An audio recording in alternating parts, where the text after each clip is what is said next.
आज एक बार फिर उसी पुण्य भूमि में जहां राष्ट्रगीत वंदे मातरम लिखा गया था, एक बार फिर से एक क्रांति की आवश्यकता अनुभव की जा रही है। निश्चित ही इस बार की लड़ाई किसी विदेशी ताकत या सेना के साथ नहीं है, बल्कि ये एक वैचारिक अंतर्द्वंद से उपजा एक वृहद सांस्कृतिक विचलन है, और जिससे एक आम बांग्लादेश जूझता हुआ नजर आ रहा है। बंगाल की बात हो और देश के प्रति उसके ऐतिहासिक योगदान की चर्चा न हो तो कोई भी विमर्श अधूरा लगता है। अध्यात्म से विज्ञान तक, औद्योगिकीकरण से सिनेमा तक, बंगाल और बंगालियों के योगदान को समेट कर लिखने में ही दशकों बीत जाएंगे। संपूर्ण विश्व पटल पर आज जिस प्रकार स्वामी विवेकानंद सनातन के प्रतीक है, ठीक उसी प्रकार नेताजी सुभाष चंद्र बोस और खुदीराम बोस भी बलिदान के अमर चिन्ह के रूप में हर भारतीय के हृदय में बसते हैं। बंगाल वह भूमि है जिसने असंख्य सपूत भारत माँ के चरणों में अर्पित किए हैं ताकि देश सुरक्षित रहे और राष्ट्र प्रेम का भाव जागृत बना रहे। ऋषि अरविंद ने एक बार कहा था कि रास्ते पर ठोकर लगने से ही मनुष्य चलना सीखता है, लेकिन यदि बंगाल की वर्तमान पृष्ठभूमि को देखा जाए तो ऐसा लगता है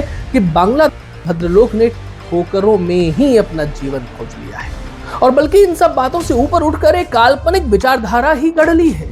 एक वो समय भी था जब पूरा भारतवर्ष मूलभूत विषयों के लिए बंगाल की ओर देखता था, इसलिए कहा जाता था कि आज जो बंगाल सोचता है कल शेष भारत वही सोचेगा। और शायद इन्हीं सब बातों ने बंगाल के अस्तित्व को ही नजर लगा दी है, और आज बंगाल उस स्थिति में पहुंच गया है, उसका रक्त रंजित वर्तमान उसके गौरवशाली इतिहास को मिटाने पर तुला हुआ है। जिस भद्रलोक ने बंगाल का स्वर्णिम इतिहास लिखा था, आज उन्हीं के हाथों में जबरन स्याही पोतकर एक नया इतिहास लिखवाने की कोशिश की जा रही है।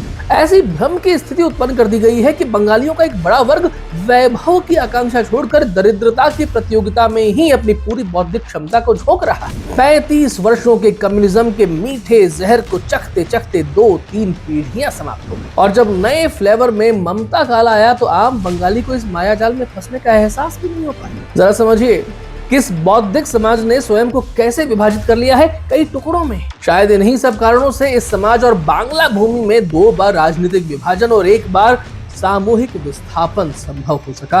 आज भी हम उसी राह पर चल रहे हैं। बात अच्छी लगी हो तो वीडियो को लाइक करें, एक कमेंट जरूर करें, चैनल को सब्सक्राइब करें और हमारी बात को किसी के साथ में साझा करके इसके बारे में चर्चा करके अपना योगदान भी अवश्य ही प्रेषित करें। वंदे मातरम, जय श्री राम।